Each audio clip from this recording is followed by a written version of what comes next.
Hello guys, welcome to what the hack. இன்னைக்கு நம்ம PortSwigger Web Academy இருந்து ஒரு லேபை தான் பார்க்க போகிறோம். ஒரு SQL இன்ஜெக்ஷன் லேபை தான் பார்க்க போகிறோம். ஸோ யூஸ்வலாக வந்து பிளைண்ட் SQL இன்ஜெக்ஷன்லாம் நமக்கு பேக்கெண்டில் என்ன நடக்குது அப்படின்னு தெரியாமல் வந்து நம்ம அப்ரோச் பண்ணிகிட்டு இருப்போம். பட் இந்த லேப் எப்படி அப்படின்னா visible error based SQL injection. அதாவது பேக்கெண்டில் ஒரு query வந்து மிஸ்டேக் ஆகிருக்கு அப்படின்னா வந்து அதோட எரர் வந்து நமக்கு டிஸ்பிளே ஆகும்போது நமக்கு இன்னும் பெட்டர் அண்டர்ஸ்டாண்டிங் இருக்கும். ஓகே, பேக் எண்டில் இதான் நடக்குது அப்படின்னு சொல்லிட்டு நமக்கு இன்னும் பெட்டர் அண்டர்ஸ்டாண்டிங் இருக்கும். ஸோ அந்த எரரை பேஸ் பண்ணிட்டு நம்ம ஃபர்தராக வந்து query-யை வந்து ஈஸியாக பில்ட் பண்ண முடியும். பிளைண்ட் SQL இன்ஜெக்ஷனில் வந்து நமக்கு சுத்தமாக பேக் எண்டில் என்ன நடக்குதுன்னே அப்படி தெரியாது. பட் விசிபிள் எரரில் வந்து நமக்கு பேக் எண்டில் என்ன எரர் அப்படின்னு சொல்லிட்டு நமக்கு தெரியும். ஸோ அதை பேஸ் பண்ணி இருக்கிற லேப் தான் இது. அவங்க என்ன சொல்லிட்டாங்க அப்படின்னா SQL இன்ஜெக்ஷன் வால்னரபிலிட்டி வந்து ட்ராக்கிங் குக்கியில் வந்து ப்ரெசென்ட் ஆகியிருக்கு. யூசர்ஸ் அப்படின்னு சொல்லிட்டு ஒரு டேபிள் இருக்குது. யூசர் நேம், பாஸ்வேர்டு அப்படின்னு சொல்லிட்டு ஒரு காலம் இருக்குது. தென் அட்மினிஸ்ட்ரேட்டரோட பாஸ்வேர்டு எக்ஸ்ட்ராக்ட் பண்ணிட்டு லாகின் பண்ணும்போது இந்த லேப் சால்வ் ஆகிடும் அப்படின்னு சொல்லிட்டாங்க. ஸோ நான் ஆல்ரெடி இந்த லேபை வந்து ஆக்சஸ் பண்ணிட்டேன். ஸோ இதை வந்து நம்ம ரீலோட் பண்ணலாம். நான் பர்ப்பில் டிராஃபிக் போகிற மாதிரி நான் பாக்ஸியில் வந்து கான்ஃபிகர் பண்ணியிருக்கேன். ஸோ என்னோட burpsuite-ல வந்து எனக்கு டிராஃபிக் வந்து இங்கே வந்துடும். ஸோ இதை வந்து நான் ரிப்பீட்டருக்கு சென்ட் பண்ணுறேன் ஃபர்தராக வந்து டெஸ்ட் பண்ணுறதுக்கு. ஸோ நார்மலாக வந்து நான் ரெண்டர் பண்ணி எப்படி பேஜ் இருக்கும் அப்படின்றத பார்த்துட்றேன். ஸோ ட்ராக்கிங் ஐடியில் தான் வந்து அவங்க SQL இன்ஜெக்ஷன் வால்னரபிலிட்டி ப்ரெசென்ட் ஆயிருக்கு அப்படின்னு சொல்லிட்டாங்க. ஸோ ஃபஸ்ட்டு நான் ஜஸ்ட் ஒரு சிங்கிள் கோட் கொடுத்து பார்க்குறேன். ஸோ ஒரு சிங்கிள் கோட் கொடுக்குறப்போ எனக்கு என்ன எரர் டிஸ்பிளே ஆகுது அப்படின்னா வந்து அன்டர்மினேட்டட் ஸ்ட்ரிங் லிட்டரல் அப்படின்னு சொல்லிட்டு எனக்கு எரர் டிஸ்பிளே ஆகுது. ஏன் அப்படின்னா வந்து இங்கே ஒரு சிங்கிள் கோட் வந்து நான் எக்ஸ்ட்ராவாக கொடுத்துருக்கேன். ஆல்ரெடி அதில் சிங்கிள் கோட் இருக்குது. அது கூட வந்து இன்னொரு சிங்கிள் கோட் வந்து இங்கே எக்ஸ்ட்ராவாக கொடுத்துருக்கீங்க. பார்த்தீங்கன்னா தெரியும், இங்கே ஒரு சிங்கிள் கோட், இங்கே 2 சிங்கிள் கோட் இருக்குது. ஸோ இந்த இடத்துல வந்து நான் கமெண்ட் கொடுத்தேன் அப்படின்னா வந்து இந்த சிங்கிள் கோட் போயிடும். எனக்கு வந்து அந்த SQL query வந்து எனக்கு வேலிடேட் ஆகிடும். ஓகே, ஸோ இந்த இடத்துல வந்து நான் ஒரு கண்டிஷன் ஸ்டேட்மெண்ட் கொடுக்குறேன். அண்ட் 1 is equal to 1 அப்படின்னு சொல்லிட்டு கொடுக்குறேன்.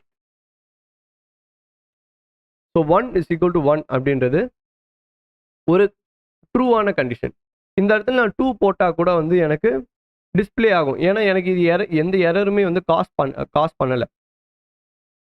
ஸோ நான் இந்த இடத்துல 2 டிஸ்பிளே பண்ணாலும் இந்த ட்ராக்கிங் ஐடி வேலிடேட் ஆகும், இந்த ட்ராக்கிங் ஐடி வேலிடேட் ஆகாது. பட் எனக்கு query அப்படின்ற பட்சத்தில் வந்து query வந்து எனக்கு கரெக்டான query தான், எந்த ஒரு எரரும் இல்லாத query. பட் இதே நான் வந்து 1 is equal to a அப்படின்னு வச்சேன்னா, ஸ்ட்ரிங் லிட்டரல் a அப்படின்னு வச்சேன்னா 1 அப்படின்றது ஒரு இன்டீஜர், a அப்படின்றது ஒரு ஸ்ட்ரிங், ஒரு கேரக்டர். ஸோ ரெண்டுமே வந்து 2 டேட்டா டைப் வந்து சேமாக இல்லாத காரணத்தினால வந்து எனக்கு எரர் அடிக்கும். ஸோ நான் இதை பேஸ் பண்ணிவிட்டு நான் ஒரு query-யை வந்து நான் கன்ஸ்ட்ரக்ட் பண்ண போகிறேன். ஸோ நான் இதை அப்படியே காப்பி பண்ணிடுறேன்.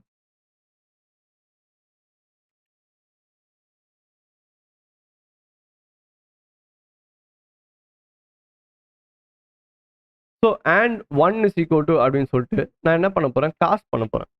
காஸ்ட் அப்படின்ற ஃபங்க்ஷன் என்ன பண்ணும் அப்படின்னா ஒரு பர்டிகுலர் இதை வந்து நம்ம வேற டேட்டா டைப்பாக வந்து சேஞ்ச் பண்ண முடியும். ஒரு பர்டிகுலர் ரிட்டர்ன் ஸ்டேட்மெண்ட்டோ இல்லை பர்டிகுலர் வேல்யூவோ வந்து நம்ம வேற ஒரு டேட்டா டைப்பாக வந்து நம்மளால சேஞ்ச் பண்ண முடியும்.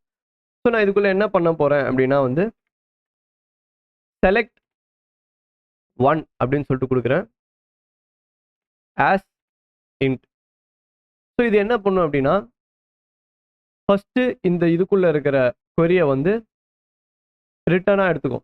ரிட்டர்னாக எடுக்கும்போது என்ன வரும், நமக்கு வேல்யூ வந்து 1ன்னு வரும். ஸோ 1-ஐ வந்து இன்டீஜராக வந்து கன்வெர்ட் பண்ணும். இன்டீஜர் டேட்டா டைப்பாக கன்வெர்ட் பண்ணுறப்போ எந்த ப்ராப்ளமும் வராது, ஏன்னா 1 ஆல்ரெடி வந்து இன்டீஜர் தான். பட் இதே வந்து இந்த இடத்துல வந்து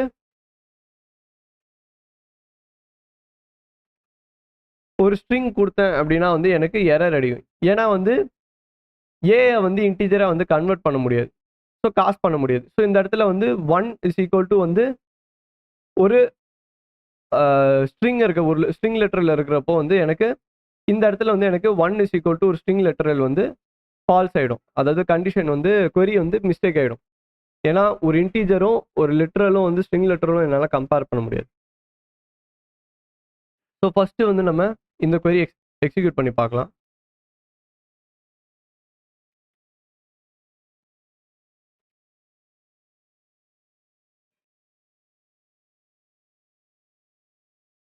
ஸோ எனக்கு 1 இஸ் ஈக்குவல் டு 1 தான். காஸ்ட் என்ன பண்ணும், இன்டீஜராக சேஞ்ச் பண்ணும். இதுக்குள்ளே இருக்கிற ரிட்டர்ன் டைப் வந்து இன்டீஜராக சேஞ்ச் பண்ணும். ஸோ 1 வந்து இன்டீஜராக சேஞ்ச் பண்ணிவிட்டு 1 கூட கம்பேர் பண்ணுறப்போ அது வந்து எந்த ஒரு எரரும் கிடையாது. ஸோ அந்த இடத்துல வந்து எனக்கு ரிட்டர்ன் வந்து ப்ராப்பராக வந்துடுது. இந்த இடத்துல நான் ஒரு ஸ்ட்ரிங் கொடுக்குறேன் அப்படின்ற பட்சத்தில் வந்து எனக்கு எரர் அடிக்குது. ஏன்னா வந்து இன்வேலிட் இன்புட் டைப் நம்ம ஏன்னா வந்து ஒரு ஸ்ட்ரிங் கொடுத்துருக்கோம். ஸோ பேசிக்காக வந்து நம்ம என்ன இந்த இடத்துல கொடுத்தாலும், என்ன இந்த இடத்துல வந்து ரிட்டர்ன் ஆனாலும் எனக்கு வந்து இந்த இடத்துல வந்து நம்மளோட ரெஸ்பான்ஸில் வந்து அது டிஸ்பிளே ஆகிடுதும். ஸோ நம்ம இதை வந்து இன்னும் ஃபர்தராக எப்படி டெஸ்ட் பண்ணலாம் அப்படின்னா, இந்த இடத்துல நம்ம டைரக்ட் query கொடுக்கலாம். For example select user name from the table. So அந்த டேபிளில் இருக்கிற யூசர் நேம் செலக்ட் ஆகிறப்போ அது வந்து ஸ்ட்ரிங் லிட்டரல் அப்படின்ற இதனால நமக்கு 1 கூட கம்பேர் ஆகிறப்போ எரர் அடிக்கும். ஸோ சேம் எரர் வந்து நமக்கு இங்கே ஓப்பனாக விசிபிள் ஆகும். ஸோ ஓப்பனாக விசிபிள் ஆகிற போது வந்து நமக்கு என்ன ஆகும் அப்படின்னா, நமக்கு பாஸ்வேர்டோ யூசர் நேமோ டேரெக்டாக வந்து இங்கே டிஸ்பிளே ஆகிடும் எரர் மெசேஜில். ஸோ நம்ம அதை ட்ரை பண்ணி பார்க்கலாம். ஸோ செலக்ட் நான் என்ன பண்ணுறேன், யூசர் நேம் ஃப்ரம் யூசர்ஸ் அப்படின்னு சொல்லிட்டு கொடுக்குறேன். ஸோ எனக்கு இந்த இடத்துல என்ன வருது அப்படின்னா, அன்டெர்மினேட்டட் ஸ்ட்ரிங் லிட்டரல் அப்படின்னு சொல்லிட்டு வருது. ஏன், நம்ம ஆல்ரெடி தான் இங்கே டெர்மினேட் பண்ணுறோம், கமெண்ட் கொடுத்துட்டோம்ல. ஸோ நமக்கு எந்த ப்ராப்ளமும் வரக்கூடாது. பட் ஏன் நமக்கு வருது அப்படின்னா, இது லென்த் வேலிடேட் பண்ணுது. ஒரு குறிப்பிட்ட லென்த் வரைக்கும் தான் அது பார்க்குது. ஸோ அதுக்கப்புறமா அது பார்க்காதனால நமக்கு எரர் அடிக்குது. ஸோ இந்த லென்த்தை நம்ம கம்மி பண்ணுறதுக்கு நம்ம ட்ராக்கிங் குக்கியை வந்து நம்ம டெலீட் பண்ணிடலாம்.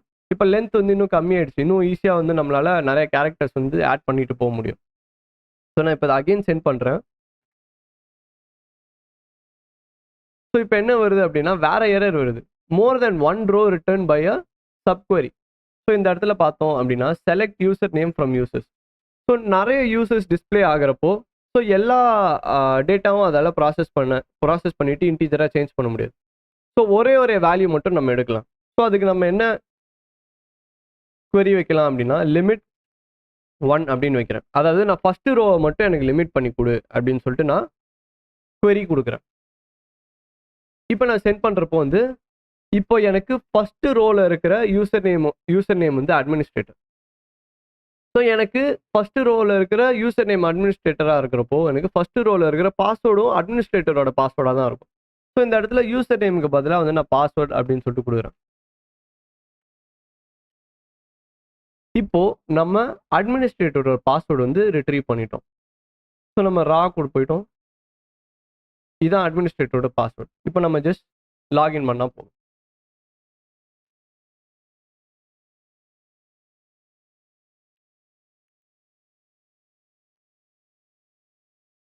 ஸோ நம்ம அட்மினிஸ்ட்ரேட்டர் யூஸராக வந்து லாகின் பண்ணிட்டு இந்த லேபை வந்து சால்வ் பண்ணிட்டோம். ஸோ நம்ம திரும்ப ஒரு ரீகேப் பண்ணலாம். ஃபஸ்ட்டு நம்ம just 1 is equal to 1 first ஒரு சிங்கிள் கோட் போட்டோம். தென் அந்த சிங்கிள் கோட் எரர் அடிக்குது, ஓப்பனாக விசிபிளாக நமக்கு எரர் தெரியுது அப்படின்னு கண்டுபிடிச்சிட்டு நம்ம and 1 இஸ் ஈக்குவல் டு 1 அப்படின்னு போட்டோம். நமக்கு எந்த ஒரு ப்ராப்ளமும் வரல. 1 இஸ் ஈக்குவல் டு 2 போட்டாலும் நமக்கு எந்த இஷ்யூவும் வராது. ஏன்னா அந்த query வந்து கரெக்ட். ஸோ நான் என்ன பண்ணுறேன் அப்படின்னா, வேணும்னே வந்து ஒரு எரர் காஸ் பண்ணுற மாதிரி 1 இஸ் ஈக்குவல் டு ஏ அப்படின்னு சொல்லிட்டு கொடுங்க, ஸ்ட்ரிங் லிட்டரல் ஏ அப்படின்னு சொல்லிட்டு கொடுக்குறேன். ஸோ இது வந்து நமக்கு எரர் த்ரோ பண்ணிச்சு. ஸோ நான் இதை பேஸ் பண்ணிவிட்டு நான் என்ன பண்ணேன் அப்படின்னா, இந்த இடத்துல ஒரு காஸ்ட் ஃபங்க்ஷன் யூஸ் பண்ணேன். ஸோ காஸ்ட் ஃபங்க்ஷன் என்ன பண்ணும், காஸ்ட் ஃபங்க்ஷன் வந்து ஒரு பர்டிகுலர் ரிட்டர்னை வந்து நம்ம வேறு டேட்டா டைப்பாக சேஞ்ச் பண்ணி கொடுக்கும். ஸோ நான் செலக்ட் 1 அப்படின்னு சொல்லிட்டு கொடுத்துட்டு அதை இன்டீஜராக மாற்றிட்டு 1 கூட கம்பேர் பண்ணுறேன். ஸோ 1 அப்படின்னு சொல்லிட்டு இந்த query ப்ராசஸ் பண்ணுறேன். 1 இஸ் ஈக்குவல் டு 1. ஸோ இந்த query வந்து நமக்கு ட்ரூ அப்படின்னு வரும். பட் இதே இடத்துல வந்து நான் காஸ்ட் அதாவது ஏஐ வந்து நான் இன்டீஜராக சேஞ்ச் பண்ண ட்ரை பண்ணால் எனக்கு வந்து இன்டீஜராக சேஞ்ச் ஆகாது. ஸோ இந்த இடத்துல வந்து எனக்கு எரர் அடிக்கும். ஏ வந்து ஸ்ட்ரிங் லிட்டரல், இதை வந்து நீங்கள் ஏன் 1 கூட கம்பேர் பண்ணுறீங்கன்னு சொல்லிட்டு எனக்கு எரர் மெசேஜ் ஷோ ஆகிடும். ஸோ இதே வந்து நம்ம இன்னும் ஃபர்தராக வந்து டெஸ்ட் பண்ணுறதுக்கு நம்ம என்ன பண்ணோம் அப்படின்னா, டேரெக்டாக வந்து இந்த இடத்துல select user name from users அப்படின்னு சொல்லிட்டு டேபிள் நேமை கொடுத்துட்டோம். பட் இது வந்து நமக்கு வேற ஒரு எரர் ஷோ ஆயிடுச்சு. என்ன அப்படின்னா வந்து நிறைய யூசர் நேம் இருக்கிறனால நமக்கு எல்லாமே ப்ராசஸ் பண்ண முடியல அப்படின்னு சொல்லிட்டு வந்துச்சு. ஸோ நான் அதனால என்ன பண்ணேன் அப்படின்னா வந்து நம்ம லிமிட் பண்ணோம். லிமிட் டு 1 அப்படின்னு சொல்லிட்டு நான் பண்ணோம். அப்படின்னா வந்து எனக்கு ஃபர்ஸ்ட் ரோ மட்டும் எனக்கு ரிட்டர்ன் பண்ணு அப்படின்னு சொல்லிட்டு சொல்கிறேன். ஸோ இதுல இருந்து நம்ம யூசர் நேம் எக்ஸ்ட்ராக்ட் பண்ணிட்டோம். சிமிலராக யூசர் நேமுக்கு பதிலாக நம்ம பாஸ்வேர்டை வந்து எக்ஸ்ட்ராக்ட் பண்ணோம். ஸோ தேங்க்யூ ஃபார் வாட்சிங் திஸ் வீடியோ.